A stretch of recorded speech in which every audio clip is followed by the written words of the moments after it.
আসলে এক দফা দাবি হঠাৎ 3 দফা থেকে আসেনি। আপনি জানেন যে এনবিআর চেয়ারম্যান অর্থ উপদেষ্টা মহোদয় যে সংস্কারের রূপরেখা ঘোষণা করেছিল সেখানে বাধা সৃষ্টি করেছে। উনি দমন নিপীড়ন চালিয়ে এনবিআর চেইন অফ কমান্ড ভেঙে দিয়েছে।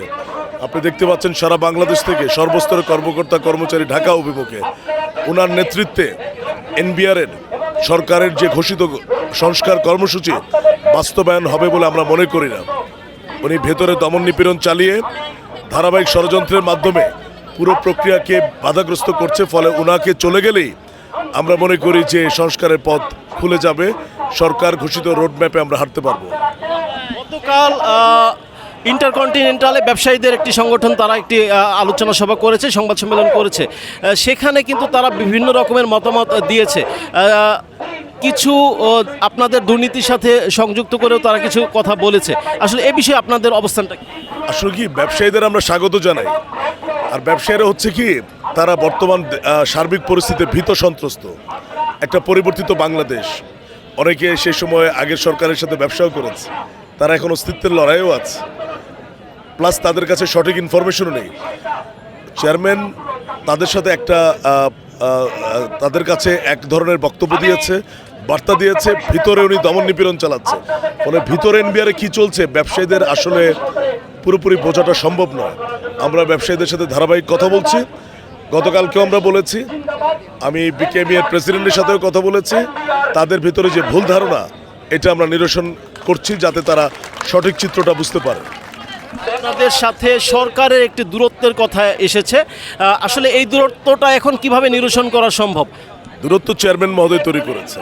আবারও বললাম, ব্যবসায়ীদের সাথে চেয়ারম্যান অর্থ উপদেষ্টার সাথে আমরা আশা করছি যে খুব দ্রুতই আমরা অর্থ উপদেষ্টা মহোদয়ের সাথে বসবো।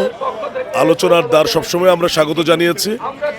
আমার বিশ্বাস অর্থ উপদেষ্টাকে যদি আমরা সরাসরি তার অপসারণ দাবি করতে পারি, তার অপসারণই আমরা দাবি করব অর্থ উপদেষ্টা মহোদয়ের কাছে। খুব শীঘ্রই আমরা আশা করছি অর্থ উপদেষ্টা মহোদয়ের সাথে বসবো। এনবিআরের এই কর্মবিরতির কারণে কিন্তু দেশের বৃহত্তর একটি রেভিনিউ নষ্ট হচ্ছে, ক্ষতি হচ্ছে। সেক্ষেত্রে আসলে আপনারা এই বিষয়টা কি বিবেচনায় রেখেছেন কিনা? এটা কি সরকারকে তো চাপে ফেলানোর জন্য আপনারা এই আন্দোলনটা করছেন, এটা সত্য, কিন্তু এটা আপনাদের ভাবমূর্তি নষ্ট করছে কিনা? এটা তো আসলে গত 2 মাস আগে আমরা করিনি। 2 মাসে একটা সন্তোষজনক সমাধান হবে না। এক ব্যক্তির জন্য এনবিআর জিম্মি হবে, এটা তো এনবিআর এর চেয়ারম্যানকে দায় নিতে হবে। ওনাকে তো চেইন অফ কমান্ড রক্ষা করতে ব্যর্থ হয়, ওনার তো সরে যে সে অন্য একটা পদে চলে যাক, আমাদের আপত্তি নাই। এনবিআর তার মতো তার একগুয়েমি, গোয়ার্তুমি এবং একনায়কতান্ত্রিক আচরণের জন্য আজকে গতকালকে থেকে আপনি যেই অর্থনীতির ক্ষতির কথা বলছেন সেই ইফেক্ট যদি শুরু হয় সেটা গতকালকে থেকে আপনি বলতে পারেন। কিন্তু তার জন্য আমরা ওয়েট করেছি গত 2 মাস 2.5 মাস। রাষ্ট্রের রাজস্ব যে ক্ষতিটা হচ্ছে এটা আসলে পূরণ হবে কিভাবে? আপনি তো জানেন আপনাকে একটা জিনিস জানিয়ে রাখি, এই চেয়ারম্যান দায়িত্ব নেওয়ার পর থেকে রেভিনিউ ডিক্লাইনিং।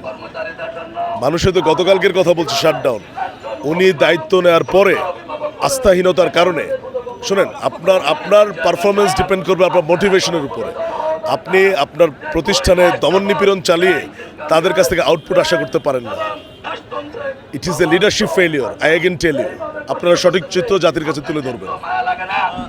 এই চেয়ারম্যানের অপসারণের বিষয়ে আসলে সরকারের সাথে আপনাদের কোনো নেগোসিয়েশন বা কোনো ধরনের আলাপ হয়েছে কিনা? আমরা তো আপনাদের মাধ্যমে, বিভিন্ন মাধ্যমে, ব্যবসায়ীদের মাধ্যমে ধারাবাহিকভাবে জানাচ্ছি। আজকে আশা করছি আমরা আজকে বা কালকে বা যত দ্রুত হোক অর্থ উপদেষ্টার সাথে সামনাসামনি বসে তার অপসারণ আমরা চাবো।